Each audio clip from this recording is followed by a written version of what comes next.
시골 출신이라는 이유만으로 멸시당했던 한 며느리가 있었습니다. 시어머니의 끊임없는 냉대와 고립 속에서도 묵묵히 자리를 지켰던 그녀의 정체가 밝혀지는 순간 가족 모두의 세계가 뒤집어집니다. 이것은 편견이 어떻게 사랑을 가리고 진실이 어떻게 늦게야 빛을 보는지에 대한 이야기입니다. 오늘 이 이야기를 끝까지 들어주십시오. 당신의 가슴 한편에도 분명 닿는 무언가가 있을 것입니다. 촌놈, 거지 같은 것. 결혼식 날이었습니다. 하객들의 축하 박수가 채 멎기도 전에 시어머니 박순자 여사가 며느리의 손을 뿌리치며 내뱉은 첫마디였습니다. 신부 대기실 문 뒤에서 누구도 듣지 못하리라 생각했던 그 한마디.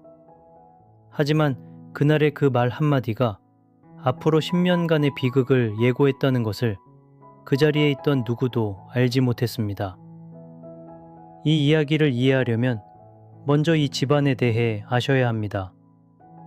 서울 강남 압구정동의 고급 아파트 단지. 박순자 여사의 집은 그 동네에서도 손꼽히는 집안이었습니다. 남편 김동호 씨는 건설업으로 재산을 모은 사람이었고, 아들 김재현은 명문대를 졸업한 뒤 대기업 임원으로 승승장구하고 있었습니다. 순자 여사에게 이 모든 것은 자신이 평생 쌓아 올린 성이었습니다. 체면과 격식, 그것은 그녀에게 산소와 같은 것이었습니다. 모임에 나가면 항상 최고급 옷을 차려입었고, 아들의 학벌과 직위를 이야기할 때면 목소리가 한 톤 높아졌습니다. 그녀에게 가문이란 흠집 하나 없이 빛나야 하는 유리 장식장 같은 존재였습니다. 아버지 김동호 씨는 달랐습니다. 온화하고 조용한 사람이었습니다. 젊은 시절 맨손으로 사업을 일군 사람답게 세상의 어려움을 알았고 사람을 출신으로 판단하지 않았습니다. 하지만 수십 년간 아내의 강한 성격 앞에서 그는 늘 한 발 물러서는 사람이었습니다. 반대 의견이 있어도 조용히 삼키는 것이 그의 방식이었습니다. 그것이 평화를 지키는 길이라 믿었으니까요. 그리고 며느리 이수진. 그녀는 충청도의 작은 시골 마을에서 태어났습니다. 부모님은 평생 땅을 일구며 살아온 농부였고, 수진은 그 정직한 땀의 가치를 알고 자란 아이였습니다. 수수한 외모에 말이 많지 않았고 늘 겸손했습니다. 화려함과는 거리가 먼 사람이었지만 그녀의 눈에는 깊은 따뜻함이 있었습니다. 재현과 수진은 대학 시절 농촌 봉사활동에서 처음 만났습니다. 재현은 수진의 진심 어린 태도에 끌렸고, 수진은 재현의 솔직함에 마음을 열었습니다. 둘의 사랑은 소박하지만 깊었습니다. 문제는 재현이 수진을 집에 데려온 그 순간부터 시작되었습니다. 순자 여사는 수진을 처음 본 날 미소 대신 위아래로 훑어보는 시선을 보냈습니다. 수진이 돌아간 뒤 순자 여사는 곧바로 집안 배경조사에 착수했습니다. 흥신소까지 동원한 것은 아니었지만 지인들을 통해 수진의 가족에 대한 정보를 모았습니다. 그리고 수진의 부모가 충청도 시골에서 논밭을 일구는 농부라는 사실을 알게 된 순간 그녀의 얼굴은 돌처럼 굳었습니다. 우리 집안에 흠집을 내려고 작정을 했구나. 순자 여사는 재현 앞에서 대놓고 반대했습니다. 집안이 맞지 않는다. 그런 배경의 여자와는 미래가 없다. 네 위치에 맞는 사람을 만나야 한다. 온갖 이유를 들어 결혼을 막으려 했습니다. 하지만 재현은 물러서지 않았습니다. 35해 동안 어머니의 말에 고분고분했던 아들이 처음으로 단호하게 맞섰습니다. 어머니가 반대하셔도 저는 수진이와 결혼합니다. 그 말 한마디에 순자 여사는 깊은 배신감을 느꼈습니다. 아들을 빼앗겼다는 감정, 그것이 수진을 향한 적대감의 시작이었습니다. 결혼은 성사되었습니다. 하지만 순자 여사의 마음에는 이미 차가운 벽이 세워져 있었습니다. 결혼 초기부터 미묘한 배제가 시작되었습니다. 명절이 되면 다른 며느리들은 거실에 앉아 차를 마시며 이야기꽃을 피웠지만 수진에게는 유독 부엌 일만 맡겨졌습니다. 설거지, 음식 나르기, 바닥 닦기. 순자 여사는 그것을 자연스럽게 포장했습니다. 수진아, 네가 좀 해줘. 넌 이런 일 잘하잖아. 그 말 속에 담긴 의미를 모를 사람은 없었습니다. 친척들이 모이는 자리에서 순자 여사는 습관처럼 같은 말을 반복했습니다. 시골 출신이라 모르는 게 많아서요. 아직 서울물을 덜 먹어서 그래요. 웃음 섞인 말투였지만 그 안에는 날카로운 가시가 박혀 있었습니다. 수지는 그때마다 고개를 살짝 숙이며 미소를 지었습니다. 아무 말도 하지 않았습니다. 반박도 변명도 해명도 없었습니다. 그저 조용히 자신의 자리를 지켰습니다. 재현은 미안해했습니다. 하지만 어머니와 아내 사이에서 그가 할 수 있는 것은 많지 않았습니다. 집에 돌아오면 미안해 라는 말을 반복했고 수지는 괜찮아요. 어머니도 시간이 지나면 마음을 여실 거예요. 라고 답했습니다. 하지만 시간은 약이 되지 않았습니다. 오히려 독이 되어가고 있었습니다. 동호 씨만이 수진에게 따뜻했습니다. 명절에 수진이 부엌에서 홀로 설거지를 할 때면 슬며시 다가와 수진아, 고생이 많다 라고 한마디 건넸습니다. 그 한마디가 수진에게는 이 집에서 유일한 온기였습니다.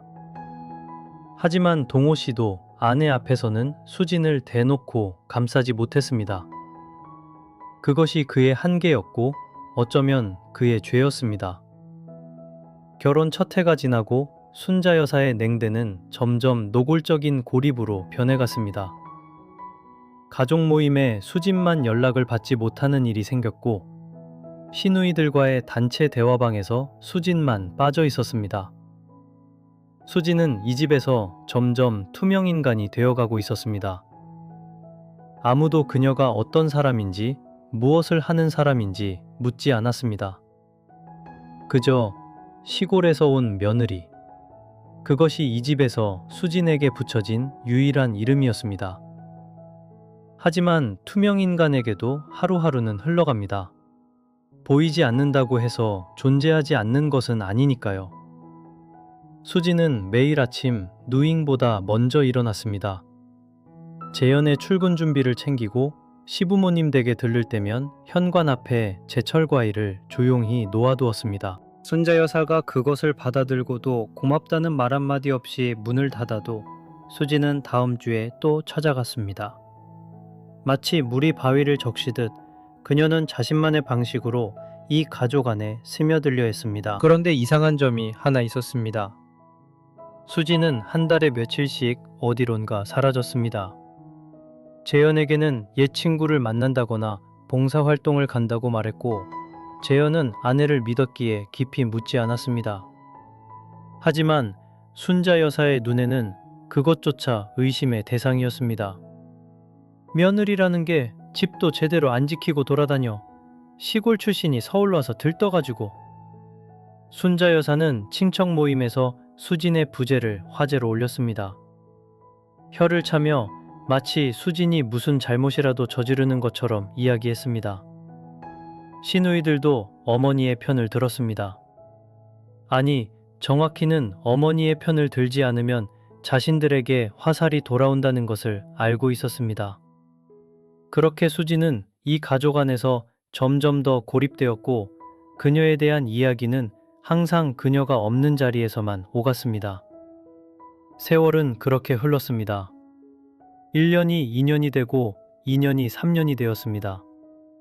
수진의 표정에서 서서히 빛이 줄어드는 것을 재현은 느꼈지만 어머니와의 사이에서 그는 늘 같은 자리에 서 있었습니다. 미안하다는 말만 들었고 달라지는 것은 없었습니다. 그리고 결혼 5년째 되던 해 작은 균열 하나가 이 가족의 단단한 표면 위로 올라오기 시작했습니다. 동호 씨가 가끔 기침을 하기 시작한 것입니다. 처음에는 아무도 대수롭지 않게 여겼습니다. 나이가 들면 의례 그런 거라고, 환절기니까 그렇다고. 하지만 수진만은 시아버지의 그 기침 소리를 들을 때마다 눈빛이 달라졌습니다. 마치 무언가를 알고 있는 사람처럼 조용히 동호 씨의 안색을 살피고 있었습니다. 보이지 않는 벽이란 것은 눈에 보이지 않기에 더 잔인합니다. 부딪혀도 상처가 보이지 않고 피가 나도 아무도 알아채지 못합니다. 수진이 이 집에서 맞닥뜨린 것은 바로 그런 종류의 벽이었습니다. 순자 여사의 전략은 교묘했습니다. 대놓고 소리를 지르거나 물건을 던지는 것이 아니었습니다.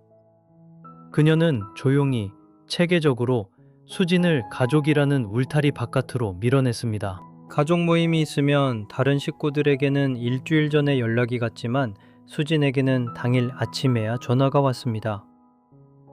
아, 오늘 저녁에 다 모이기로 했는데 너는 바쁘지? 안 와도 돼.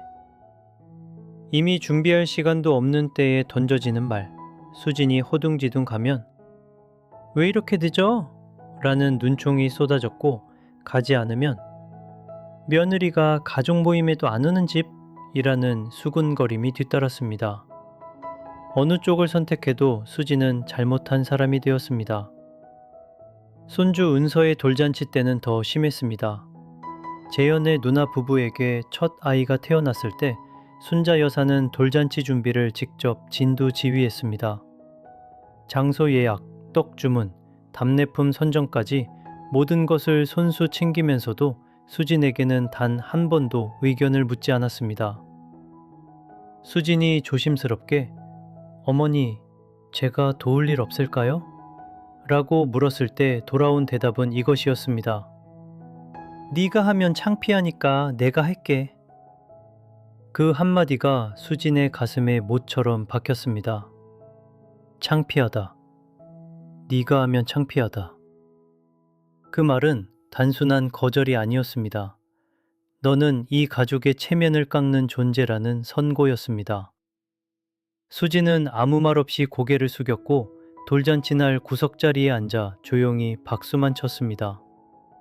아무도 그녀에게 먼저 말을 걸지 않았습니다. 재현이 출장을 가는 날이면 순자 여사에게서 어김없이 전화가 왔습니다. 반가운 안부가 아니었습니다. 오늘은 집에 오지 마라. 네가 오면 분위기가 어색해져. 며느리가 시댁에 가는 것조차 허락을 받아야 하는 일이 된 것입니다. 수지는 전화를 끊고 나면 한동안 거실 바닥에 주저앉아 있곤 했습니다. 작은 부부 아파트의 거실은 명절에도 조용했습니다. 텔레비전에서는 온 가족이 둘러앉아 웃는 명절 프로그램이 흘러나왔고 수지는 혼자 떡국을 끓여 먹었습니다. 한 그릇, 딱 한 사람 분량의 떡국. 그것이 수진의 명절이었습니다.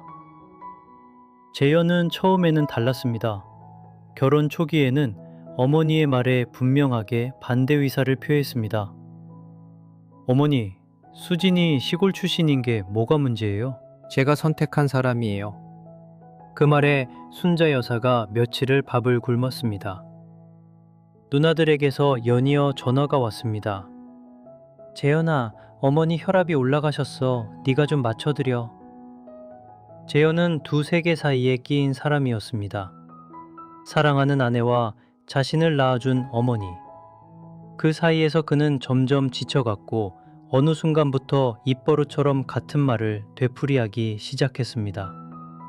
수진아, 어머니도 나이 드시니까 좀 이해해줘. 원래 어르신들이 좀 그래. 이해해줘. 참아줘. 조금만 더. 그 말들이 쌓일수록 수진의 마음속에는 외로움이 겹겹이 내려앉았습니다.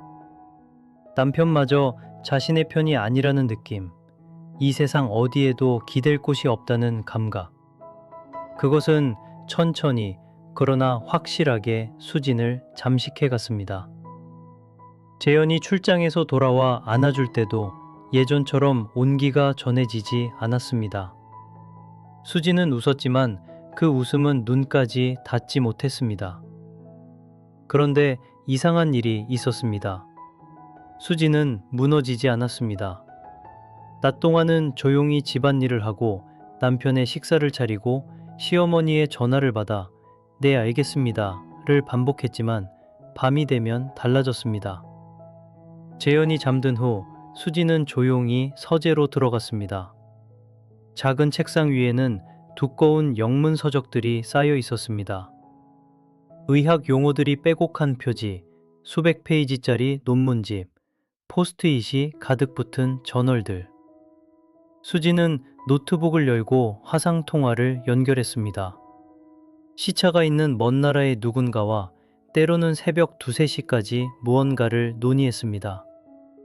영어가 유창하게 흘러나왔고 상대방은 수진을 존칭으로 불렀습니다. 재현은 가끔 잠결에 서재의 불빛을 보았지만 아내가 무엇을 하는지 자세히 알지 못했습니다. 공부 좋아하니까 뭐 읽나 보다 정도로 생각했고 그것이 무엇인지 깊이 물어본 적이 없었습니다. 어쩌면 그도 지쳐 있었는지 모릅니다.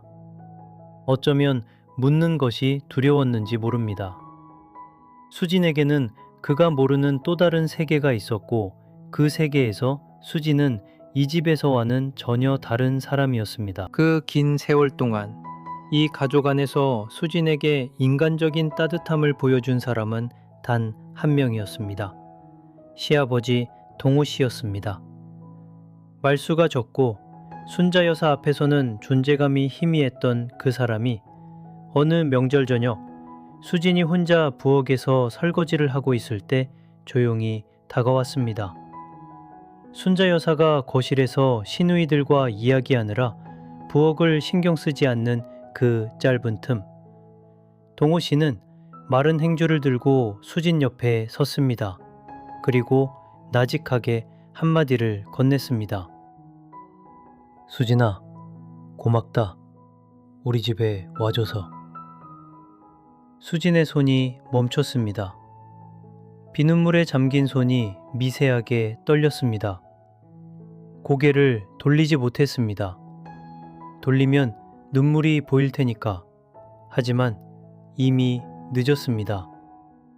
뜨거운 것이 볼을 타고 흘러내렸고 수지는 고무장갑을 낀 손등으로 허겁지겁 눈가를 닦았습니다. 동호 씨는 더 이상 말하지 않았습니다. 다만 옆에 서서 수진이 건네는 그릇을 조용히 받아 닦아주었습니다. 그 짧은 시간, 부엌에 흐르는 물소리와 그릇 부딪히는 소리 사이로 수지는 처음으로 이 집에서 숨을 쉴 수 있었습니다. 5년이라는 시간, 사람이 변하기에 충분하고 관계가 굳어지기에도 충분한 시간이었습니다.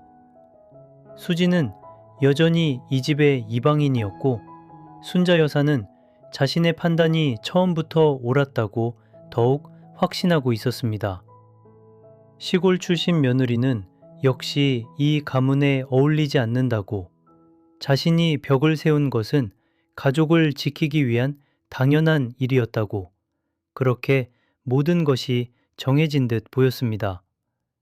누구도 이 구도가 뒤집힐 거라고는 상상하지 못했습니다. 그런데 어느 날 예고 없이 찾아온 전화 한 통이 모든 것을 흔들어 놓았습니다. 그날은 유난히 조용한 화요일 오후였습니다. 재현은 부산 출장 중이었고 수지는 서재에서 논문을 검토하고 있었습니다. 전화벨이 울렸을 때 화면에 뜬 이름은 시누이 큰언니였습니다. 평소라면 수진에게 직접 연락할 일이 없는 사람이었기에 수진은 직감적으로 무언가 잘못되었음을 느꼈습니다. 수진아, 아버지가 쓰러지셨어. 그 한마디에 수진의 세계가 멈췄습니다. 동우 씨가, 그 조용하고 따뜻했던 시아버지가.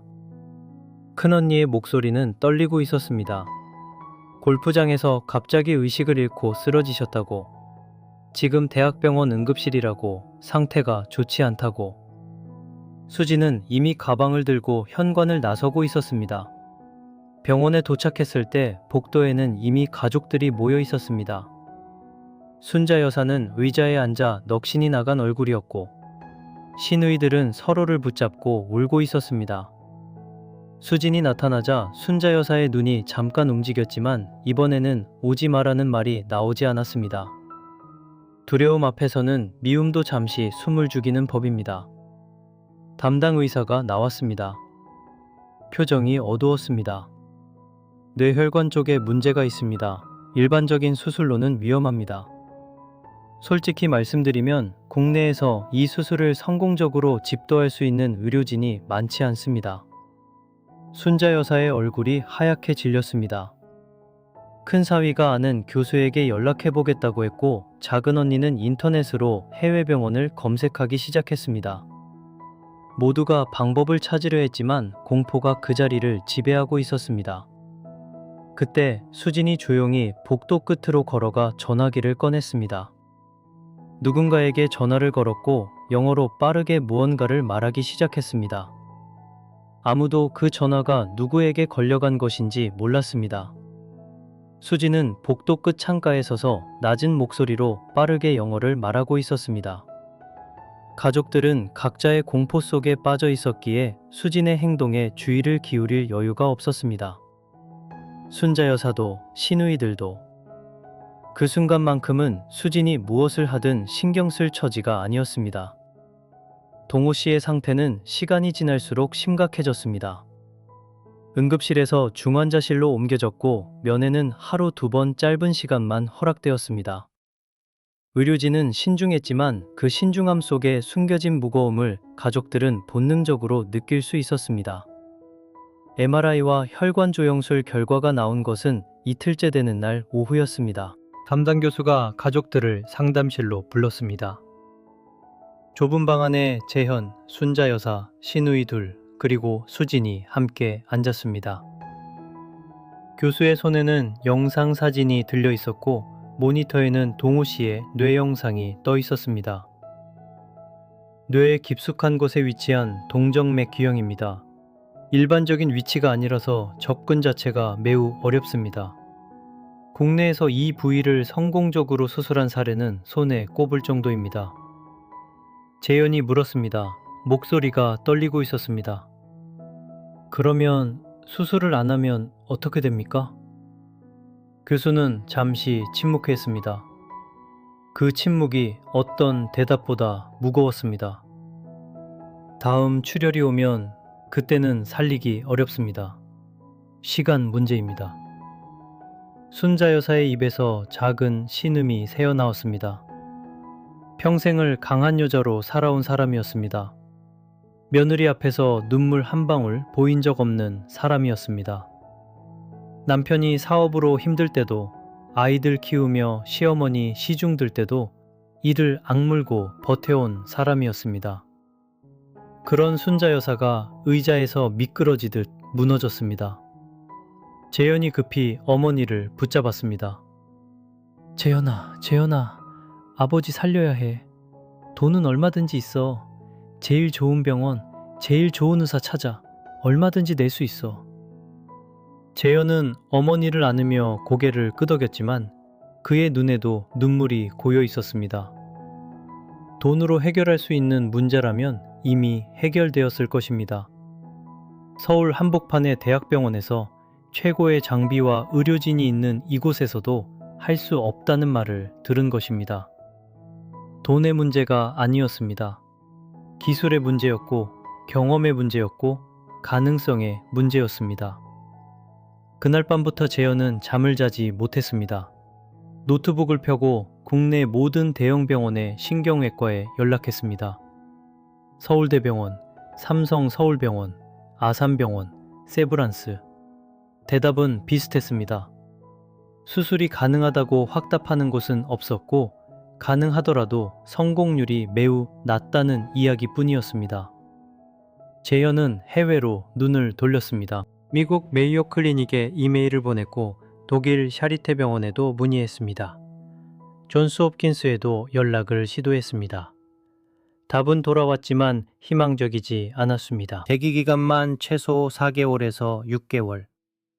환자의 영상을 보내면 검토 후 수술 가능 여부를 판단하겠다는 형식적인 답변. 그리고 무엇보다 즉시 수술이 가능하다고 말하는 곳은 어디에도 없었습니다. 시간이 없었습니다. 담당 교수는 다음 출혈이 언제 올지 모른다고 했습니다. 한 달 뒤일 수도 일주일 뒤일 수도 있다고. 동호 씨는 중환자실에서 약물로 혈압을 유지하며 누워 있었고 의식은 돌아왔지만 완전하지 않았습니다. 가끔 눈을 떠서 천장을 바라보았고 재현이 손을 잡으면 희미하게 움직였지만 말은 하지 못했습니다. 사흘째 되는 날 밤이었습니다. 재현은 병원 근처 카페에 앉아 있었습니다. 컴퓨터 화면에는 수십 개의 탭이 열려 있었고 어느 것도 답이 되지 못했습니다. 커피는 식어 있었고 재현의 얼굴에는 며칠간의 피로가 고스란히 쌓여 있었습니다. 그때 수진이 조용히 맞은편에 앉았습니다. 여보.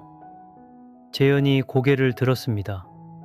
수진의 얼굴은 차분했지만 그 안에 무언가 단단한 결의 같은 것이 보였습니다. 평소의 수진이 아닌 듯한 느낌. 무언가를 이미 결정한 사람의 눈빛이었습니다. 저한테 시간을 조금만 주세요. 재현은 아내를 바라보았습니다. 제가 알아볼 곳이 있어요. 재현은 반문하려다 멈췄습니다. 수진이 의학에 대해 무엇을 안다고? 번역 일을 하는 아내가 무슨 방법을 찾겠다고? 하지만 수진의 눈을 보는 순간 재현은 아무 말도 하지 못했습니다. 거기에는 그동안 보지 못했던 어떤 확신이 있었습니다. 조용하지만 흔들리지 않는, 마치 이 상황을 이미 예견이라도 한 것 같은 침착함이었습니다. 알아볼 곳이라니? 어디? 수진은 잠시 망설이는 듯 했습니다. 하지만 곧 입을 열었습니다. 지금은 설명하기 어려워요. 하지만 믿어주세요. 이틀만 시간을 주세요.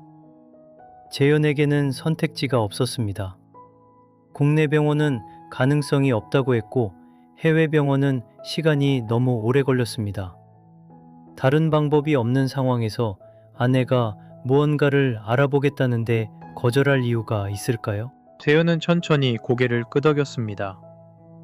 수진은 자리에서 일어나며 남편의 어깨를 한번 가볍게 쥐었습니다. 그리고 병원 복도를 따라 걸어가 비상구 옆 조용한 공간에 섰습니다. 전화기를 꺼내 연락처를 스크롤해댔습니다. 그 목록에는 가족 누구도 본 적 없는 이름들이 있었습니다.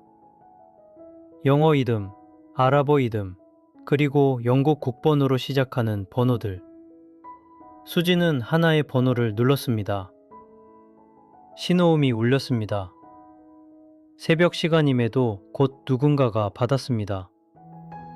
수진이 전화를 건 곳은 가족 누구도 예상하지 못한 곳이었습니다. 그리고 그 전화 한 통이 이 가족의 모든 진실을 드러내는 시작이 될 줄은 수진 자신도 미처 몰랐을 것입니다.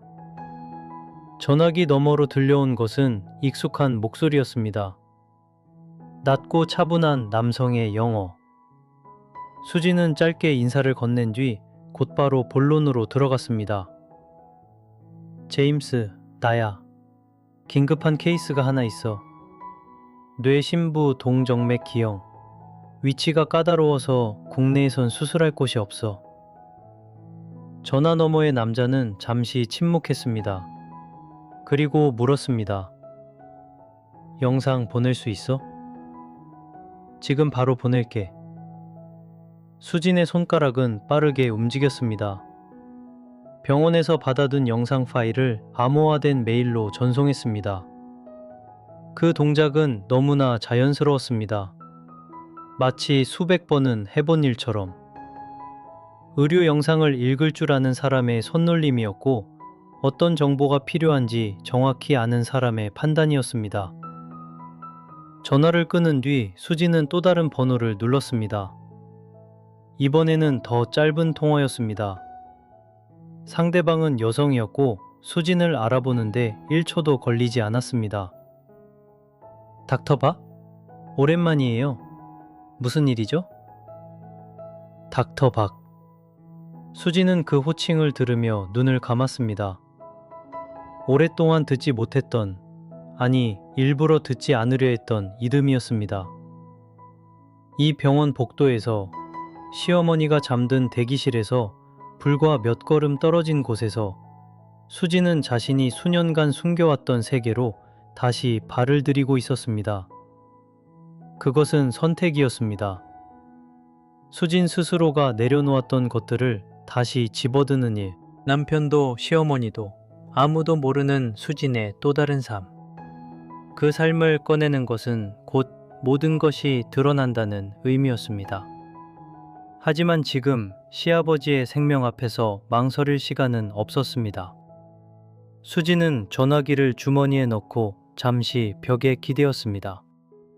창밖으로 서울의 새벽이 희미하게 밝아오고 있었습니다. 중환자실 어딘가에서 동호 씨의 심장 모니터가 규칙적으로 울리고 있을 것입니다. 그 소리가 멈추기 전에 수지는 반드시 답을 가져와야 했습니다. 이틀. 수진이 남편에게 약속한 시간이었습니다. 그리고 그 이틀 안에 이 가족이 알고 있던 조용한 며느리 수지는 완전히 사라지게 될 것이었습니다. 이틀이라는 시간은 길지도 짧지도 않았습니다. 하지만 그 시간 동안 일어난 일들은 이 가족의 역사를 완전히 뒤바꿔 놓기에 충분했습니다. 수진이 첫 번째 전화를 건 곳은 영국 런던이었습니다. 시차를 계산하면 그쪽은 한낮이었을 것입니다. 전화가 연결되기까지 3번의 신호음이 울렸고 4번째 신호음이 채 끝나기도 전에 상대방이 받았습니다. 로열 칼리지 오브 메디신, 스페셜 메디컬 유닛. 수진의 입에서 영어가 흘러나왔습니다. 그것은 병원 복도에서 간호사에게 말을 거는 며느리의 목소리가 아니었습니다. 유창하고 정확하고 어떤 권위가 실린 목소리였습니다. 환자의 상태를 설명하는 그녀의 언어에는 군더더기가 없었습니다. 뇌심부동 정맥기형의 정확한 위치, 혈관의 직경, 출혈의 범위, 주변 조직과의 관계. 모든 것이 마치 수술실에서 브리핑하듯 명료했습니다. 긴급 협진을 요청합니다. 환자는 48시간 내 재출혈 위험이 높으며 국내에서는 수술 가능한 팀이 없는 상황입니다. 전화 저편에서 잠시 침묵이 흘렀습니다. 그리고 곧 익숙한 목소리가 돌아왔습니다. 닥터리, 오랜만입니다. 그 인사는 따뜻했습니다. 오래된 동료를 반기는 목소리, 존경과 반가움이 섞인 톤. 수지는 짧게 미소 지었습니다. 그 미소 안에는 수년간 봉인해 두었던 자신의 또 다른 이름이 들어있었습니다. 닥터리 이수진. 영국 케임브리지 의과대학을 수석으로 졸업한 여성. 영국 왕립병원 뇌혈관외과 수석 전문의. 유럽 의학계에서 기적의 손이라 불렸던, 다른 의사들이 포기한 환자를 살려내는 것으로 유명했던 세계적인 외과의. 그것이 수진의 진짜 이름이었습니다. 시어머니가 시골 출신 볼품없는 며느리라고 부르던 그 여자는 사실 세계 최고의 뇌혈관 외과의였습니다. 순자 여사가 배운 것 없는 것이라며 무시하던 그 조용한 며느리는 영국 왕실 가족의 주치의 명단에 이름이 올라있는 사람이었습니다. 왜 숨겼을까요? 왜 그 화려한 이력을 한 번도 꺼내지 않았을까요? 수지는 병원 창가에 서서 밝아오는 서울의 아침을 바라보며 그 질문의 답을 스스로 되뇌었습니다. 재현을 처음 만난 날이 떠올랐습니다. 런던의 어느 카페에서 학회 발표를 마치고 혼자 커피를 마시고 있을 때 재현은 수진이 누구인지 모른 채 말을 걸어왔습니다. 그냥 한국에서 온 여자, 조용하고 따뜻해 보이는 여자. 그것이 재현의 눈에 비친 수진의 전부였고 수진은 그 시선이 좋았습니다. 의사로서의 수진을 보는 사람들은 항상 같은 눈빛이었습니다. 경외, 거리감, 때로는 위축. 하지만 재현은 달랐습니다. 그는 수진의 타이틀이 아니라 수진이라는 사람을 보았습니다. 웃는 모습이 예쁘다고, 목소리가 편안하다고, 함께 있으면 마음이 놓인다고. 그런 말들이 수진에게는 어떤 학술상보다 소중했습니다. 그래서 숨겼습니다. 의사라는 타이틀이 이 관계를 왜곡할까봐. 재현이 아내가 아닌 유명한 의사를 대하듯 거리를 둘까봐. 시어머니에게 인정받고 싶었던 것도 마찬가지였습니다. 수진이 원했던 것은 왕립병원 수석 전문의의 며느리로서의 대우가 아니었습니다. 그냥 수진이로서, 한 사람의 며느리로서, 한 사람의 아내로서 받아들여지기를 원했을 뿐입니다. 하지만 지금 시아버지의 생명이 꺼져가고 있었습니다. 더 이상 숨기고 있을 수는 없었습니다. 사람으로서 인정받고 싶다는 소망보다 사람을 살려야 한다는 의사로서의 본능이 먼저였습니다. 정확히 48시간 후 인천공항에 한 무리의 사람들이 도착했습니다. 왕립병원 소속 최정예 수술팀 5명. 그들은 각자의 수술 일정을 모두 미루고 비행기에 올랐습니다. 답터리의 요청이었으니까요. 유럽 최고의 뇌혈관 외과팀이 한국의 한 대학병원에 도착했을 때 병원 측은 난리가 났습니다. VIP 의전이 시작되었고 병원장이 직접 로비까지 나왔습니다. 닥터리가 직접 집도하신다고요? 병원장의 물음에 수술팀의 리더가 고개를 끄덕였습니다. 네, 닥터리 본인이 집도합니다. 저희는 서포트로 들어갑니다. 그 순간 병원 복도에 서 있던 의료진 몇 명이 서로 얼굴을 마주 보았습니다. 닥터리. 그 이름을 모르는 의사는 없었습니다. 최근 5년간 뇌혈관내과 분야에서 가장 많이 인용된 논문의 저자. 불가능하다고 여겨지던 뇌신부 수술의 새로운 접근법을 개발한 사람. 그 사람이 이 병원에 한 환자를 위해 직접 온 것입니다. 재현은 병원 로비에서 그 광경을 보았습니다. 외국인 의료진이 들어오고 병원장이 허리를 숙여 인사하고 모든 시선이 한 방향으로 쏠리는 것을. 그리고 그 시선의 끝에 수진이 서 있었습니다. 수진은 더 이상 집에서 보던 그 조용한 아내가 아니었습니다. 흰 가운을 입고 영어로 팀원들에게 지시를 내리고 영상을 검토하며 수술 계획을 설명하는 그 모습은 재현이 한 번도 본 적 없는 수진이었습니다. 당신이 그 닥터리야? 재현의 목소리가 떨렸습니다. 수진은 남편을 바라보았습니다. 그 눈에는 미안함이 가득했습니다. 숨겨서 미안하다는 것인지 이제야 보여줘서 미안하다는 것인지 아마 둘 다였을 것입니다. 미안해. 말하려고 했어. 여러 번. 하지만 수진의 말이 끝나기 전에 재현이 고개를 저었습니다. 그의 눈에는 복잡한 감정이 소용돌이치고 있었습니다. 배신감이 아니었습니다. 미안함. 수년간 아내가 혼자 짊어졌을 무게에 대한 미안함. 그리고 그 위에 덮인 말로 표현하기 어려운 존경. 자신의 아내를 마치 처음 보는 사람처럼 다시 바라보는 그 순간의 감정은 어떤 단어로도 부족했습니다. 아버지를 살릴 수 있어? 재현이 물었습니다. 수진은 단호하게 대답했습니다. 내가 살릴 거야. 반드시.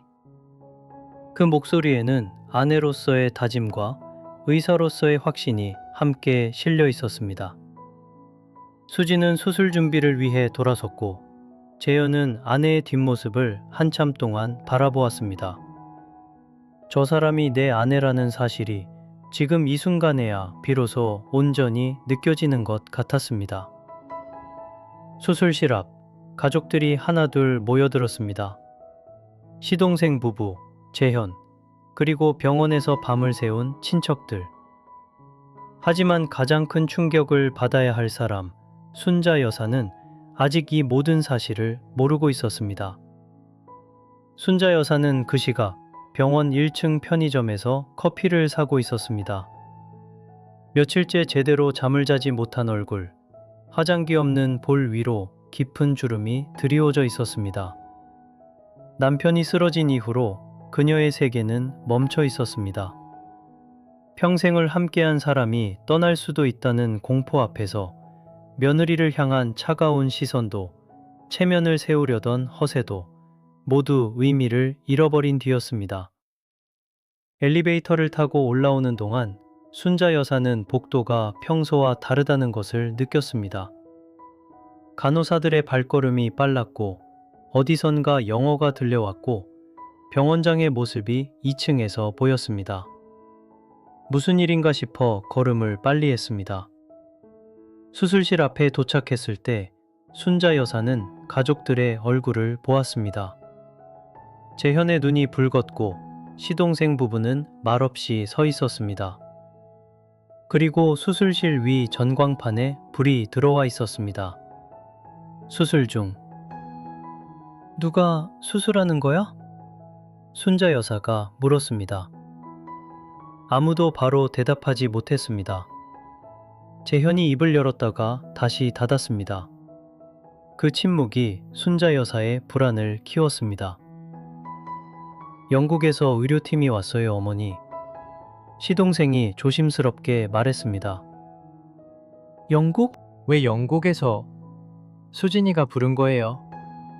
순자 여사의 눈이 커졌습니다. 수진이가? 그 애가 뭘 안다고? 의사도 아닌 것이 어떻게 영국 의료팀을 부를 수가 있단 말인가? 이해할 수 없다는 표정으로 재현을 바라보았습니다. 재현은 어머니의 눈을 똑바로 마주했습니다. 그리고 천천히 한마디 한마디에 무게를 실어 말했습니다.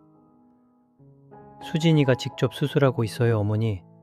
수진이가 그 팀의 리더예요.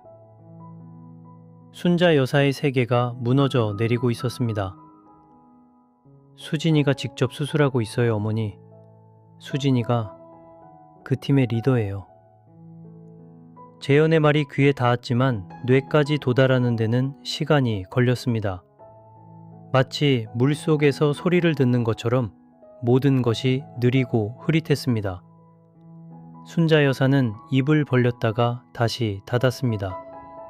한 번, 두 번, 세 번. 말이 나오지 않았습니다. 며느리가? 겨우 그 한마디를 뱉어냈을 때 자신의 목소리가 얼마나 작고 떨리는지를 순자 여사 스스로도 느꼈습니다. 다리에서 힘이 빠져나가는 것 같았습니다. 옆에 있던 시동생이 재빨리 팔을 잡아주지 않았다면 그 자리에서 주저앉았을 것입니다. 복도는 여전히 분주했습니다. 영국 대사관 관계자로 보이는 양복 차림의 남녀가 조용히 서 있었고 국제의료진 몇몇이 태블릿을 들고 수술실 모니터를 확인하고 있었습니다. 복도 끝에는 카메라를 든 기자들이 보였고 병원 측 관계자가 그들을 통제하고 있었습니다. 이 모든 풍경이 하나의 사람을 위해 존재하고 있었습니다. 자신이 시골 출신 가난뱅이라고 불렀던 그 며느리를 위해. 순자 여사는 벽에 등을 기댄 채 간호사에게 물었습니다. 저기 수술하는 의사가 누구냐고요? 간호사는 존경이 가득한 눈으로 수술실을 바라보며 대답했습니다. 영국 왕립의료원의 수석 외과의신 박수진 교수님이세요. 심장외과 분야에서 세계 최고의 명의로 알려져 계시죠? 이번에 특별히 한국에 오신 거예요. 이런 기회가 우리 병원에 오다니 정말 영광입니다. 간호사의 말 한마디 한마디가 순자 여사의 가슴에 못처럼 박혔습니다.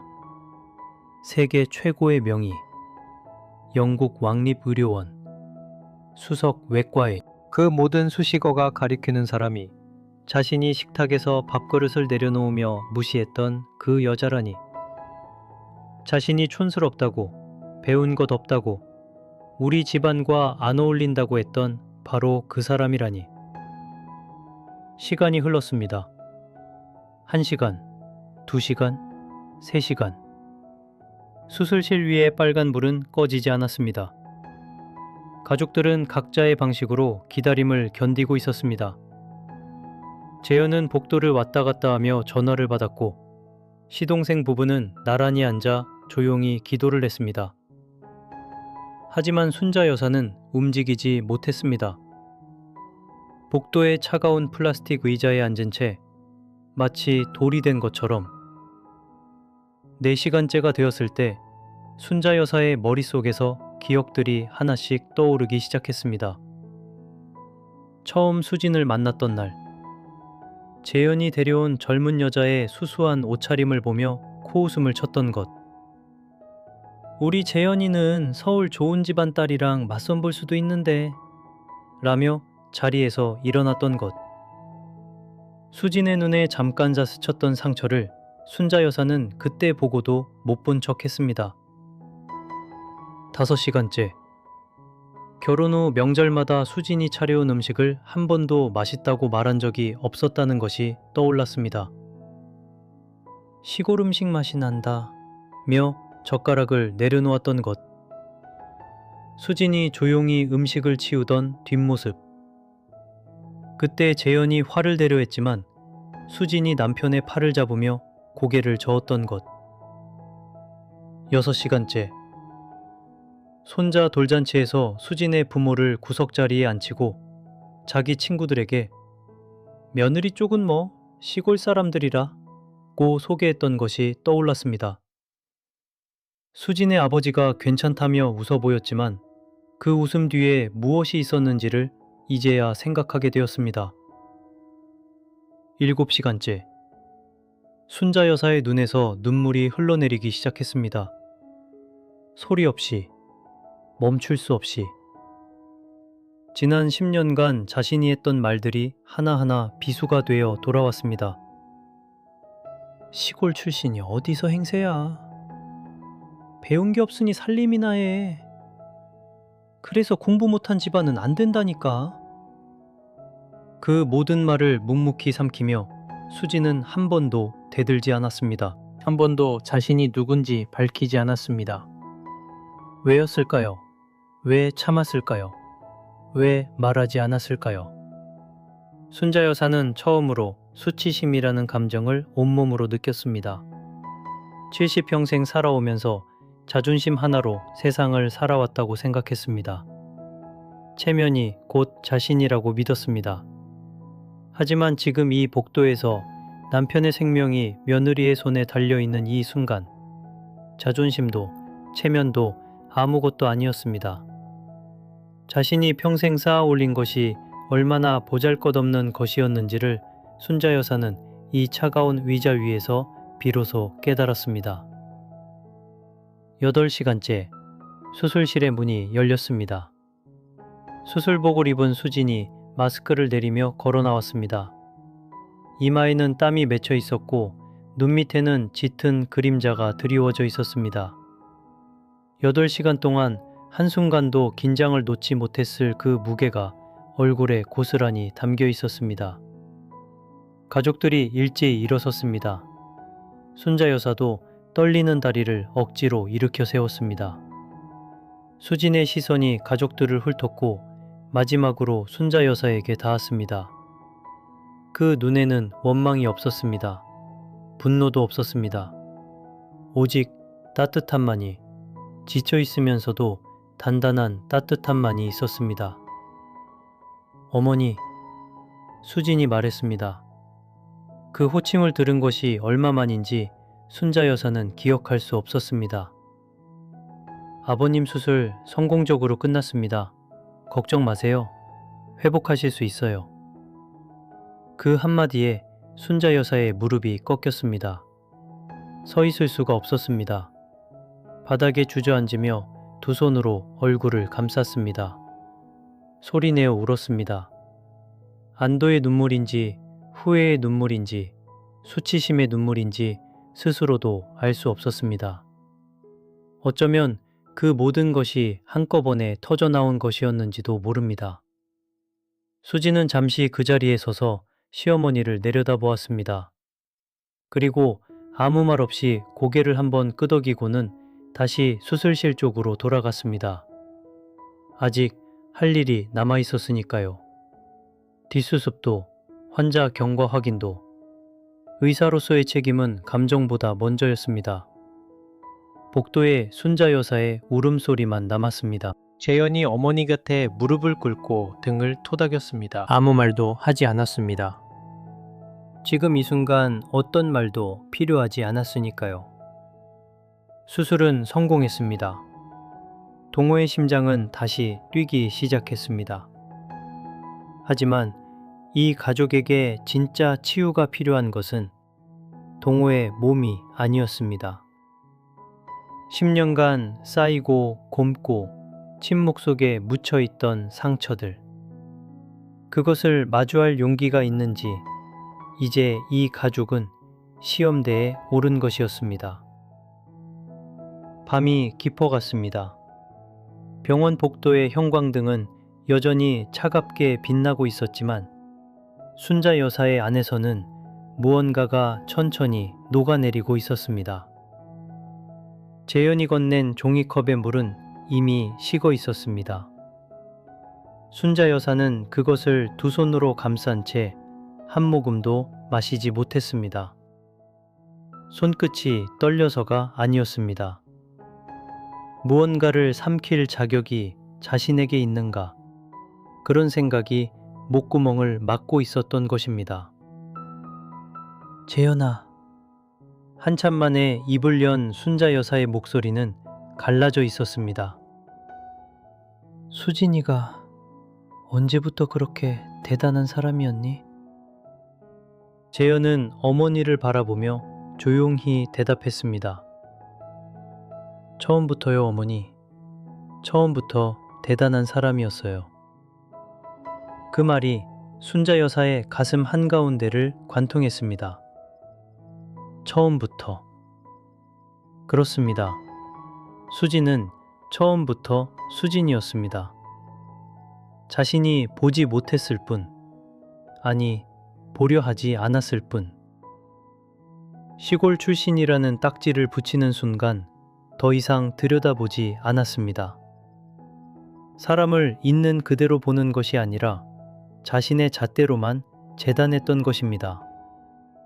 순자 여사는 고개를 들어 수술실 방향을 바라보았습니다. 수지는 아직 그 안에 있을 것입니다.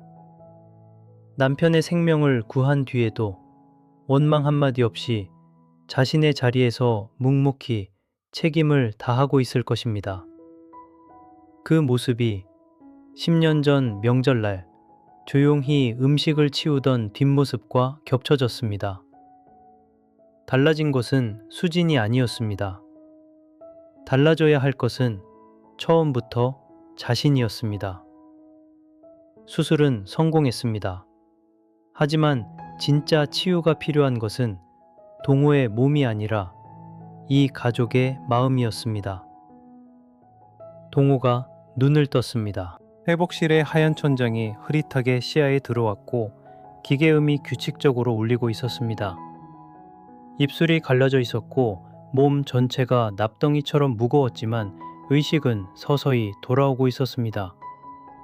동호는 천천히 고개를 돌렸습니다. 그리고 그의 시선이 멈춘 곳에 수진이 있었습니다. 수술복 위에 가운을 걸친 채 아직 환자의 곁을 지키고 있는 의사의 얼굴. 하지만 동호에게 그 얼굴은 의사가 아니었습니다. 며느리였습니다. 지난 10년간 명절마다 조용히 밥상을 차리고 구석에서 설거지를 하고 아무 말 없이 웃어 보이던 그 아이. 그 아이가 자신의 가슴을 열고 생명을 되돌려 놓은 것이었습니다. 수진아. 갈라진 목소리가 간신히 새어나왔습니다. 수진이 다가와 동호의 손을 부드럽게 잡았습니다. 아버님, 깨셨어요. 수술 잘 끝났어요. 이제 괜찮으세요? 동호의 눈가에 물기가 맺혔습니다. 그는 수진의 손을 꼭 쥐며 떨리는 목소리로 말했습니다. 내 며느리가 살려줬구나. 고맙다, 수진아.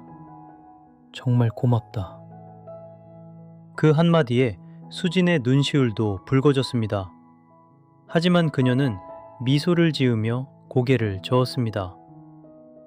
당연한 걸요, 아버님. 가족인데요. 가족.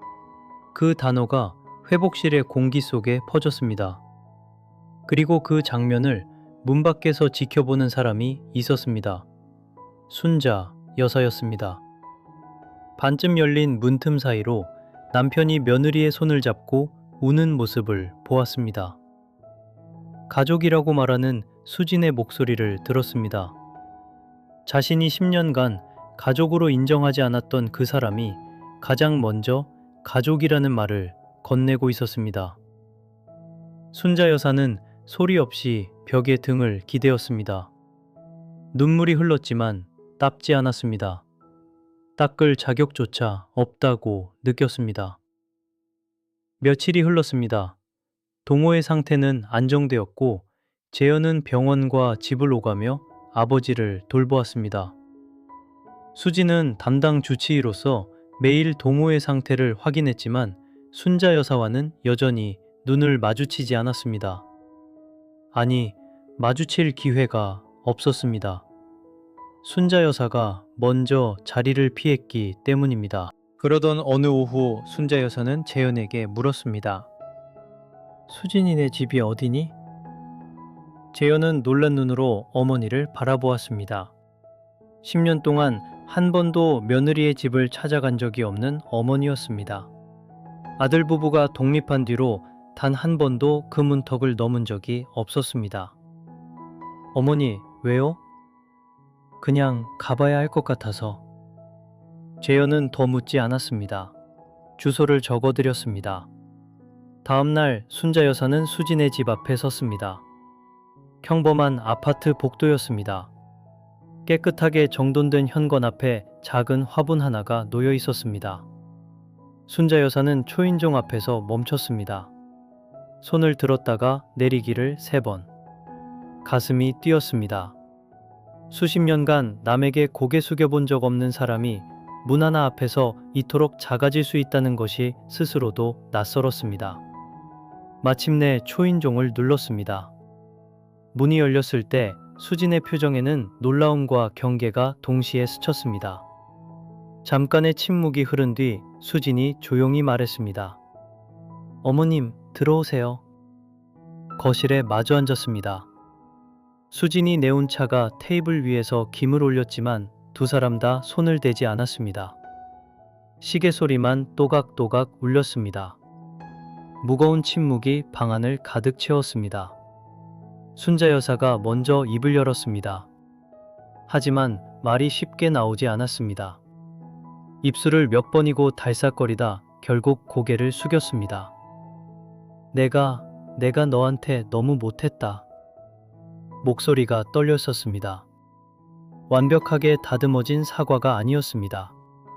더듬거리고 끊기고 중간에 숨을 고르는 사과였습니다. 시골이니 뭐니 그런 게 중요한 게 아니었는데 내가 왜 그랬는지 나도 모르겠다. 아니, 알면서도 멈추질 못했어. 순자 여사의 눈에서 눈물이 떨어졌습니다. 체면이라는 갑옷을 평생 입고 살았던 한 노인이 처음으로 그것을 벗어던진 순간이었습니다. 그 아래 드러난 것은 완강한 시어머니가 아니라 자신의 잘못을 알면서도 돌이킬 줄 몰랐던 나약한 한 사람이었습니다. 네가 동호 아버지를 사렸을 때 내가 얼마나 부끄러웠는지 모른다. 내가 그렇게 구박한 사람이 내 남편 목숨을 살린 거잖아. 그때 알았어. 내가 얼마나 한심한 사람이었는지. 수지는 순자 여사의 말을 끝까지 들었습니다. 표정이 여러 번 바뀌었습니다. 입술을 깨물기도 했고 눈을 감기도 했습니다.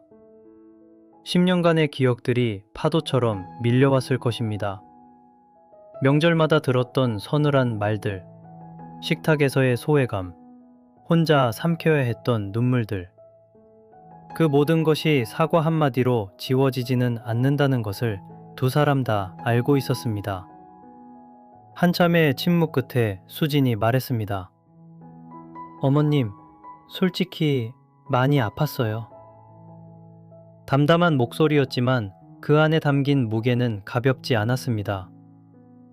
한때는 왜 나만 이런 대접을 받아야 하나 원망도 많이 했어요. 포기하고 싶었던 적도 있었고요. 순자 여사가 고개를 더 숙였습니다. 하지만 수진의 목소리가 조금 부드러워졌습니다. 어머님이 이렇게 오신 것만으로도 저는 의미가 있다고 생각해요. 쉬운 일이 아니잖아요. 여기까지 오시는 게. 두 여자의 눈에서 동시에 눈물이 흘렀습니다.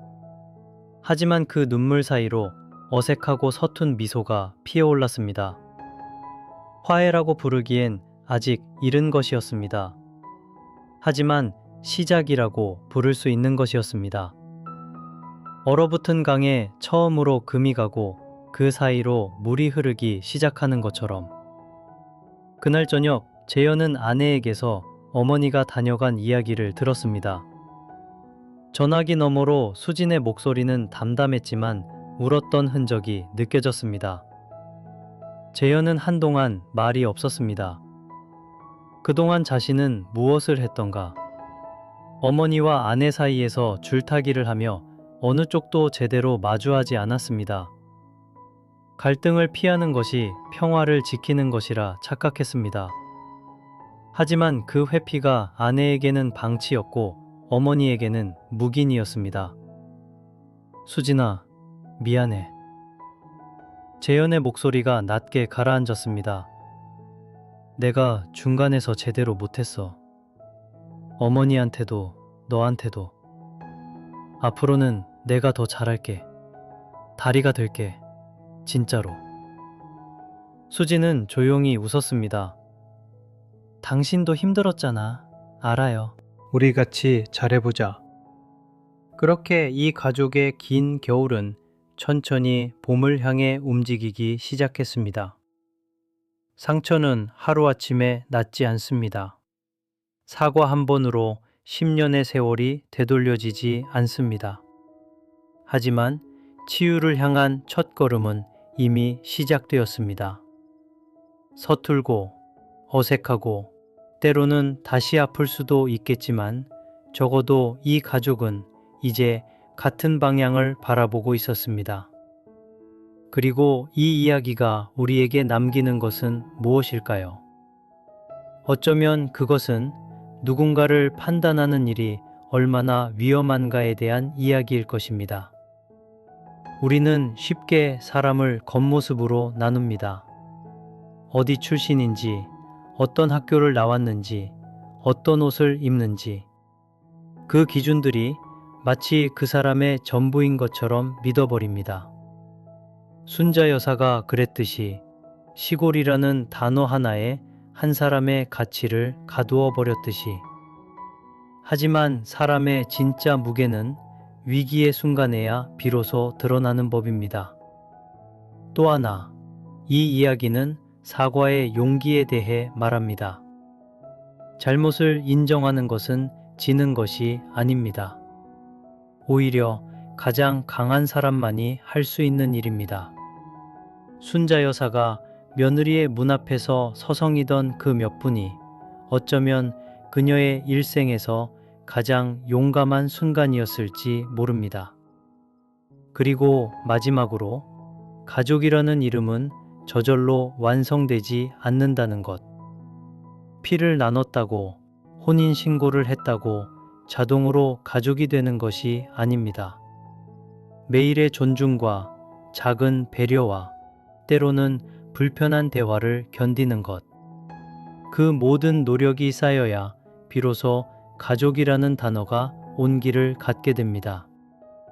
동호와 순자, 재현과 수진. 이 네 사람의 이야기는 끝이 아니라 새로운 시작입니다. 완벽하지 않아도 괜찮습니다. 느려도 괜찮습니다. 중요한 것은 멈추지 않는 것이니까요. 1년이라는 시간이 흘렀습니다. 계절이 4번 바뀌는 동안 이 가족에게도 조용한 변화들이 쌓여갔습니다. 극적인 화해도, 드라마 같은 눈물의 포옹도 아니었습니다. 그저 하루하루 서로를 향해 한 발짝씩 다가가는 느린 걸음들이었습니다. 어색한 전화 한 통, 짧은 문자 메시지 하나, 명절에 건네는 조심스러운 인사. 그런 작은 것들이 모여 이 가족의 풍경을 조금씩 바꾸어 놓았습니다. 추석이었습니다. 오랜만에 온 가족이 한자리에 모였습니다. 거실에는 송편 냄새가 은은하게 퍼져 있었고 텔레비전에서는 명절 특집 프로그램이 흘러나오고 있었습니다. 동호는 지팡이의 의지에 소파에 앉아 있었고 재현은 부엌에서 과일을 깎고 있었습니다. 그리고 순자는 부엌 입구에 서서 무언가를 망설이듯 수진을 바라보고 있었습니다. 수진아, 순자의 목소리가 거실에 조용히 울렸습니다. 이리 와서 같이 앉아. 여기 자리 있어. 짧은 한마디였습니다. 하지만 그 말 속에 담긴 무게를 이 자리에 있는 모든 사람이 알고 있었습니다. 1년 전만 해도 상상할 수 없었던 장면이었습니다. 수진은 잠깐 멈칫했다가 조용히 미소를 지으며 순자 옆에 앉았습니다. 완벽한 모녀 사이는 아니었습니다. 여전히 어색한 순간들이 있었고 말이 꼬이는 때도 있었습니다. 하지만 적어도 이제는 같은 소파에 나란히 앉을 수 있었습니다. 그것만으로도 충분히 먼 길을 걸어온 것이었습니다. 수지는 가끔 혼자 있는 시간에 생각합니다. 저는 그저 한 사람으로 사랑받고 싶었습니다. 의사라서, 유명해서가 아니라 그냥 저라서, 며느리로서, 아내로서, 한 사람의 딸로서, 있는 그대로의 제가 이 가족 안에서 자리를 가질 수 있기를 바랐을 뿐입니다. 그게 그렇게 어려운 일이었을까요? 어쩌면 어려운 일이었을 것입니다. 우리가 사는 세상은 끊임없이 사람에게 라벨을 붙이니까요. 어디 출신인지, 무슨 대학을 나왔는지, 부모님이 뭘 하시는지, 그 라벨들이 그 사람의 이름보다 먼저 도착합니다. 순자 여사에게 수지는 시골 출신 며느리였습니다. 충청도 사투리, 소박한 옷차림, 수수한 얼굴, 그것이 순자가 본 전부였습니다. 그 너머에 있는 수진이라는 사람의 노력과 실력과 따뜻한 마음은 편견이라는 두꺼운 벽에 가려져 보이지 않았습니다. 우리는 얼마나 자주 그런 실수를 저지르고 있을까요? 출신 지역이라는 렌즈로, 학력이라는 잣대로, 외모라는 첫인상으로 한 사람의 전부를 재단해버리는, 그렇게 놓쳐버리는 것들이 얼마나 많은지 우리는 잘 모릅니다. 순자 여사가 잃어버릴 뻔했던 것을 생각해 보십시오. 아들의 행복, 남편의 건강, 그리고 진심으로 이 가족을 사랑했던 한 사람의 마음. 편견 하나가 이 모든 것을 앗아갈 뻔했습니다. 동호는 병상에서 많은 것을 생각했다고 합니다. 건강이 회복된 후에도 종종 순자에게 이런 말을 했습니다. 여보, 우리도 이제 배울 나이야.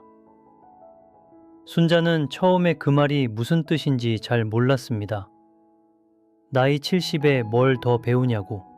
배울 건 젊었을 때 다 배웠다고 생각했습니다. 하지만 동호의 말은 다른 뜻이었습니다.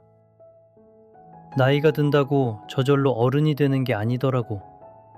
난 그동안 그냥 나이만 먹었어. 당신이 수진이한테 그러는 거 알면서도 모른 척 했으니까. 그게 나도 잘못한 거야. 우리 둘 다 이제부터 배워야 해. 사람을 있는 그대로 보는 법, 내 잘못을 인정하는 법. 그게 진짜 어른 아니겠어? 맞는 말이었습니다. 나이가 든다고 저절로 지혜로워지지 않습니다.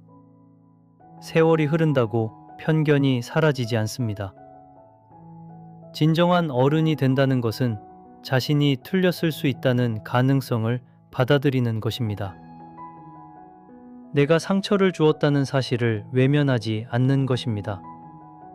그리고 그것을 인정하고 고개를 숙일 줄 아는 용기를 갖는 것입니다.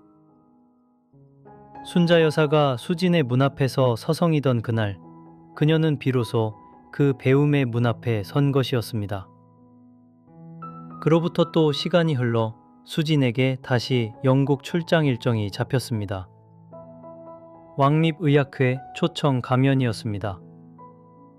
이번에는 분위기가 달랐습니다.